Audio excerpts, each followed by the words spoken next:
Cyrax. If you are watching this video, and it's not on Cyrax and Flyrax's channel, please tell a member of staff. We reserve the right to instruct our lawyers to insist on the death penalty for copyright infringement.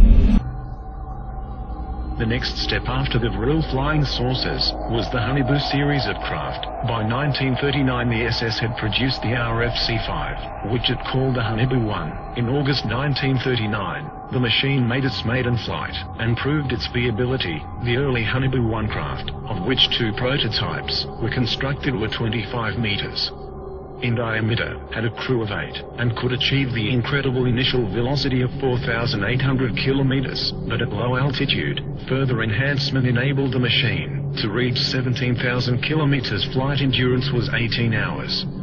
To resist the incredible temperatures of these velocities, a special armor called Victolan was pioneered, specifically for both the Haunebu and Vril series of disc craft.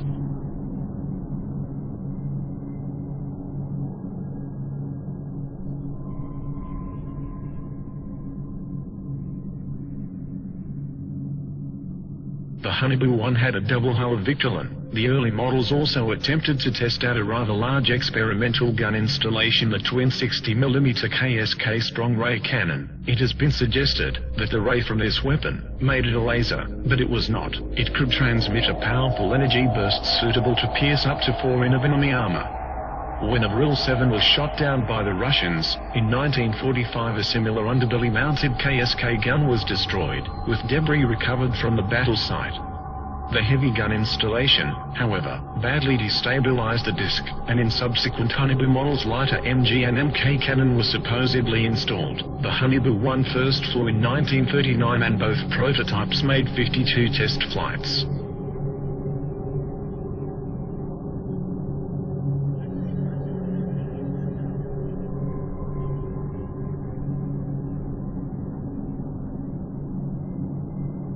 In 1942, the enlarged Haunebu 2, which was 26 meters diameter, was ready for flight testing. This disc had a crew of 9, and could also achieve supersonic flight of 6,000 to 21,000 kilometers with a flight endurance of 55 hours. Both it and the further developed 32-meter diameter Haunebu 2 had heat shielding of 2 hulls of Victolan.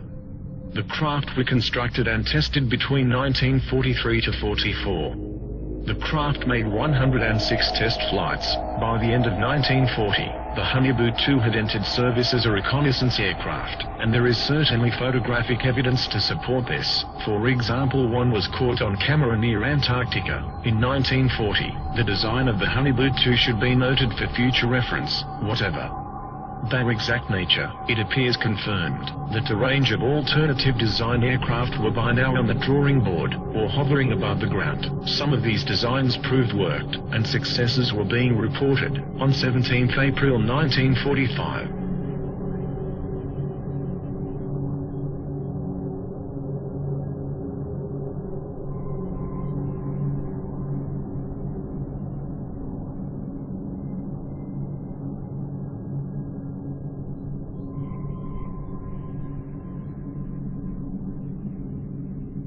by 1944, the perfected war model, the Haunebu 3, was tested. 2 prototypes were built. These massive machines, several stories tall, were crewed by 20 men. They were also capable of hypersonic speed beyond 21,000 kilometers. The SS had intended further plans for a 120-meter diameter Haunebu 4 were in the works, but no such craft is known to have been constructed before the end of the war. However, these new technologies were coming online too late, for the war was already being lost and won. Within months the Allies and Russians had poured into Central Europe. Hitler was thought dead and the war apparently over, and as soon as the war was over, ghost rockets started appearing over Scandinavia, and within 2 years flying saucers were being reported wholesale over mainland United States. It was no coincidence.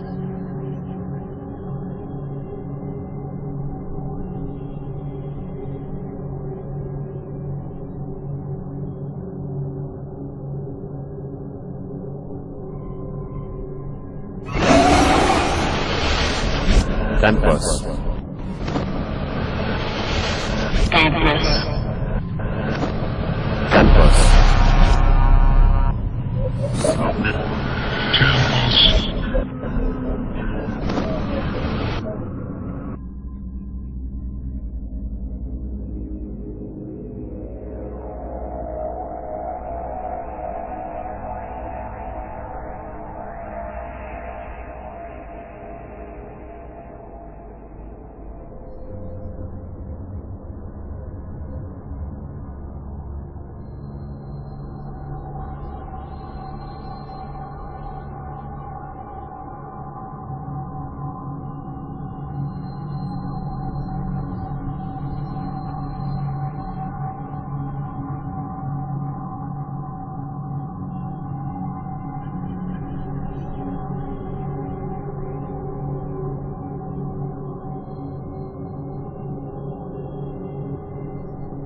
the new believers.